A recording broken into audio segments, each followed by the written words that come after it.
అసలు ఎలా అంటే 22,000 కోట్ల వ్యయంతో నిర్మితమవుతున్న ఈ ప్రాజెక్టు జగనన్న హయంలో ప్రవేశపెడితే అది మీది అని మీరు అలా అబద్ధాలు ఎలా చెప్పుకోగలరండి?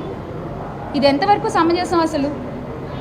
అంటే ఈ ప్రాజెక్టు అలాగే ఏపీ జెన్కో అండ్ ఎన్హెచ్పిసి వాళ్ళు 50-50 షేర్తో స్టార్ట్ చేసేటువంటి 950 మెగావాట్స్ హైడ్రా పవర్ ప్రాజెక్టు ఇవన్నీ కూడా జగనన్న హయాంలో అనంతపురం జిల్లాకి వచ్చినటువంటి ప్రాజెక్ట్స్. అవి మీరు తెచ్చినట్టు మీరు ఈ రోజున అబద్ధాలు ప్రచారాలు చేసుకుంటున్నారు.